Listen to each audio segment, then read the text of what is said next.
Happy Thursday. Welcome again to the Lewis house. I've got you in my kitchen because I'm going to use some props here to walk you through something a little bit. But man, I'm sure excited to get to hang out with you on Sunday, and I'm really excited to talk about Jericho. By the way, if you want to talk about the VeggieTales version of Josh and the Big Wall, I'm all for it because it might be, yeah, it's my second favorite VeggieTales. Super good version.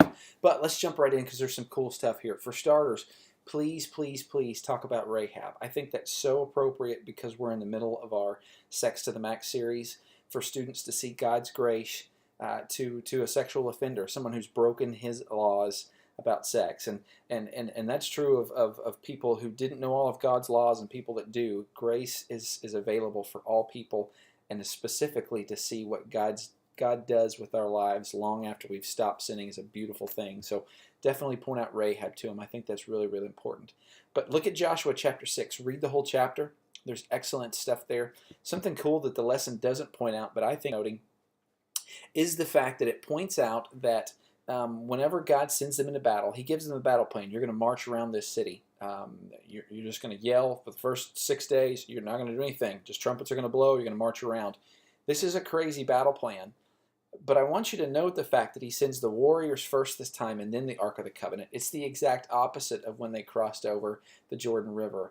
And I think that's significant just because of the fact that nobody argues. That makes sense to everybody. And I really believe with all my heart it's because they saw with their own eyes God went first, and God, again, we talked about the fact that God was faithful to himself, which means God's going to be faithful to us, so we don't have to be afraid. So when God gave them a command to march around the city, even though there were people, probably archers, who knows what other kind of folks were up on top of these walls looking down on them, they were very vulnerable. The children of Israel weren't afraid, even to go first this time instead of second, because God is faithful. That's really worth noting. But you keep rolling through this lesson. There's some cool stuff going on. Let me show you my props. When we talk about the walls of Jericho, it's actually walls plural for a reason, because Jericho didn't actually have just one set of walls. They had at least two, if not three. And the way that worked, the city of Jericho, it was set up on a hill. So that's why I'm kind of depicting this here. Imagine the hill starts here, and it builds, and it gets to this retaining wall. That's what my orange thing is. And then the people of Jericho built walls on top of the retaining wall. So it was probably 10 feet of retaining wall and another 15 feet of walls. This was the first wall that you had to get under. And then there was probably 6 or so acres in between the next retaining wall, which was much taller. This one's 15 feet, if not 20 feet tall. And then they built walls on top of that for their city. From this point, the bottom of the first retaining wall to the top of the second the second wall is about 46 feet. So it's 4 stories up above where the children of Israel would have been marching around. And again, that places the children of Israel in a very vulnerable position. But walls is plural for a reason. Nonetheless, though, these walls do not stop God at all. I also think it's worth noting the people of Jericho, they tucked themselves in the city not just because they were scared, but because they had all the provisions to wait out the children of Israel, even though they were massively outnumbered. Remember, the Jordan River, when they crossed over, it had been flooded. That meant that the rainy season was great. That meant that harvest had just happened. It was a great harvest.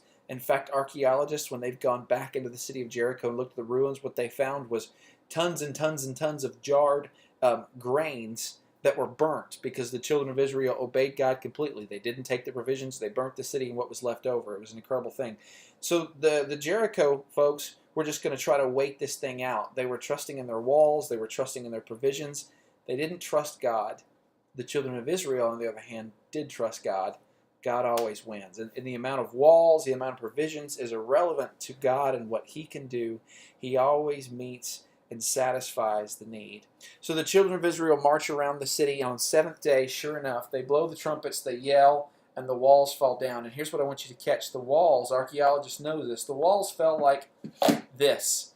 And what happened, all of a sudden, that hill now has become a ramp up into the city. It was an easy capture for the children of Israel. Other thing that's kind of unique, when it talks about Rahab's house being built in the walls, what that meant was, it wasn't that they had like stories of houses up in the walls. Just on the first floor, the back wall of homes were actually here and it cut out. And so the window from her home that she let the spies out of would have been that back wall. They were able to slip out of the city. Chances are really good, though. Rahab lived down here in the poor part of Jericho. All the rich folks lived up here on the hill. But archaeology of Jericho is fascinating stuff. If nothing else, if you want to walk the kids through some of that, I think that's really, really good. But if nothing else, help the students to know when the Bible and the Old Testament presents these stories to us, time and time again, God has been faithful over time to give us archaeological proof that these things really did happen. It's fascinating. It's amazing. It's a lot of fun. But all praise goes to God, not the city and even the children of Israel. God did this amazing work. Guys, I love y'all. I'm praying for you. Have a great weekend. Can't wait to see you on Sunday. Y'all pray for me. I'm going to 3 graduations in the next 24 hours. It's going to be awesome. Love y'all. Bye.